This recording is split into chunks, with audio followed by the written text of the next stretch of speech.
Hello students, class 10th unit 1 real number exercise 1.2 up to question number 1 and 2 हम पहले ही discuss कर चुके हैं। आज हम करेंगे क्वेश्चन नंबर 3 से। Find the LCM and HCF of the following integers by applying the prime factorisation method. Exercise 1.2 का जो हमने क्वेश्चन नंबर 2 किया था उसमें भी ये सब कुछ था, वो 2 नंबर्स के लिए था और अब ये 3 नंबर्स के लिए है। वैसा ही प्राइम फैक्टराइजेशन करनी है जो गिवन नंबर हैं।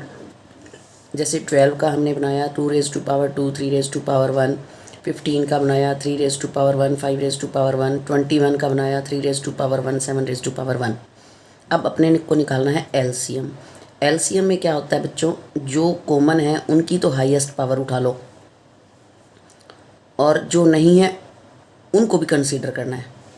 जैसे यहाँ पर 3 तीनों में है तो 1 है तो 3 की पावर तो 1 उठाएंगे, 2 की पावर 2 जो पहले में है बाकियों में नहीं है तो उसको भी लेना है, 5 जो इसमें है इन बाकियों में नहीं है वो भी लेना है और 7 भी लेना है।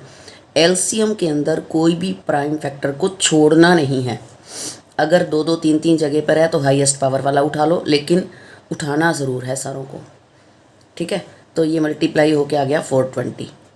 उसके बाद आता है एचसीएफ। एचसीएफ मीन्स सारों में होना चाहिए और स्मॉलेस्ट पावर, कम से कम वाली पावर 3 तीनों में है और उसकी पावर है 1, तो 3 रेज़ टू पावर 1 मीन्स 3, ये इसका एचसीएफ हो गया। इसी तरह 17, 23 और 29। बच्चों दिखने में ही लग रहा है कि आपको 17 एक प्राइम नंबर है, किसी टेबल पे नहीं आता, 23 भी 29 भी। तो प्राइम नंबर्स के फैक्टर्स क्या होते हैं, वो नंबर खुद और 1। तो 17 का 17 और 1 बन गया, 23 का 23 और 1 बन गया, 29 का 29 और 1 बन गया। तो एलसीएम में 17 भी आएगा, 23 भी आएगा, 29 भी। और वैसे भी हम बताते हैं कि प्राइम नंबर्स का जो एलसीएम होता है वो उन सारों की प्रोडक्ट होती है।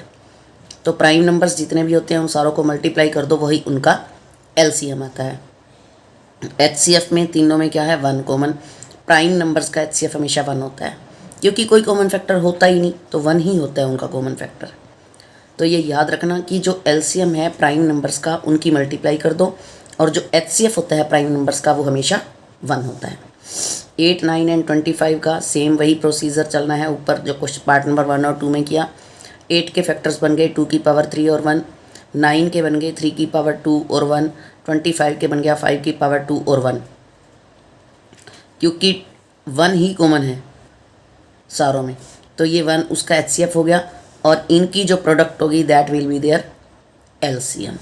उसके बाद हम आते हैं क्वेश्चन नंबर 4 पर। Given that HCF of 306 and 657 is 9, find the LCM. HCF दिया हुआ है, एलसीएम निकालना है। हमें पता है उस चीज़ का जो मैं पहले वीडियो में बता चुकी हूँ। We know HCF of 2 numbers multiply LCM of 2 numbers is equal to the product of that 2 numbers. जो भी 2 नंबर दिए हुए होंगे एक बार उनका एचसीएफ निकालो, एक बार उनका एलसीएम निकालो, उन दोनों की प्रोडक्ट करो, उधर से जो दोनों नंबर है उनकी प्रोडक्ट करो, वो सेम होती है।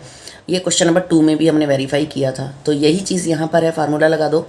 तो एचसीएफ की जगह हम 9 पुट कर देंगे, एलसीएम वो हमने फाइंड आउट करना है, और ए का मतलब है ये जो 2 नंबर है उनमें से ए जो है वो 306 है और 657 जो है वो बी है। तो एलसीएम निकल गया 306 मल्टीप्लाई 657 अपॉन में 9। तो ये जो 9 है वो दोनों नंबर्स को काट देगा, किसी भी एक नंबर को काट के बाकी मल्टीप्लाई करके आंसर निकाल दो। उसके बाद है check whether 6 raise to power n can end with the digit 0 for any natural number n। क्या कोई n नेचुरल नंबर ऐसा है जो यहाँ पुट किया जाए और उसको सॉल्व करने के बाद आंसर जो निकलेगा उसका यूनिट प्लेस 0 आता हो, या ऐसा है? तो इसके लिए हमें क्या करना है, पहले जो गिवन 6 है, कोई भी नंबर होगा, यहाँ पे 6 है, 4 है, 2 है, जो भी नंबर है यहाँ पर उनके फैक्टर बना दो। We know 6 raise to power n is 2 multiply 3। 2 और 3 के अलावा कोई फैक्टर नहीं बनेगा इसका, या 1 होता है, वो तो 1 तो सबका ही है, लेकिन प्राइम नंबर है 2 और 3, ठीक है। ये by fundamental theorem of arithmetic है, क्योंकि ये यूनिक होते हैं, फंडामेंटल थ्योरम के अकॉर्डिंग ये यूनिक होते हैं। But for ending with digit 0 there must be 2 and 5 in their factors, क्योंकि 2 और 5 दोनों के बिना 0 पॉसिबल ही नहीं है। 2 5 आर 10, 10 ही तो डिजिट 0 लाएगा, तो यहाँ पर 5 नहीं है, 2 और 3 हैं, 5 नहीं है, तो इसका मतलब है there is no natural number n for which 6 raise to power n ends with the digit 0। Question number 6, explain why this and this are composite numbers, कि ये नंबर और ये नंबर कंपोजिट क्यों है, एक्सप्लेन करो। पहला पार्ट है 7 multiply 11 multiply 13 plus 13, जो प्लस है उसके इधर भी एक नंबर है और इधर भी एक नंबर है, तो दोनों में से मेरे को 13 कॉमन नज़र आ रहा है, तो 13 मैंने कॉमन निकाल दिया, तो यहाँ बचा 7 मल्टीप्लाई 11, और 13 में से जब 13 कॉमन निकालते हैं तो वहाँ बचता है 1, तो 13 7 और 11 77 प्लस 1 78 बन गया, 77 प्लस 1 78। अब 78 के फैक्टर बनते हैं 2 3 13, तो ऑलरेडी 13 पड़ा था पहले, तो ये हो गया 2 3 और 13 की पावर 2। यहाँ पर जो प्राइम नंबर्स हैं वो 3 प्राइम नंबर्स हैं, 2 भी है 3 भी है और 13 भी है। अगर मोर देन 2 प्राइम नंबर्स आते हैं या मोर देन 1 प्राइम नंबर आता है, अगर 2 प्राइम्स होंगे तो भी वो कंपोजिट बना देगा, ठीक है। तो यहाँ पर here we notice there are 3 primes, 2 भी प्राइम 3 भी प्राइम 13 भी प्राइम, तो जो प्राइम ज़्यादा आते हैं तो इसका मतलब वो एक कंपोजिट नंबर बना देंगे, उनकी जो प्रोडक्ट होती है प्राइम्स की जो प्रोडक्ट होती है वो उसको कंपोजिट बना देगी। उसके बाद है second part 7 multiply 6 multiply 5 multiply 4 multiply 3 multiply 2 multiply 1 plus 5, दोनों में से 5 कॉमन निकाल दो, तो 7 multiply 6 multiply 4 multiply 3 multiply 2 multiply 1 और प्लस 5 का 5 कॉमन आ गया तो 1, इन सारों को मल्टीप्लाई किया 1008 आया और प्लस 1 आ गया, तो जुड़ के आ गया 1009।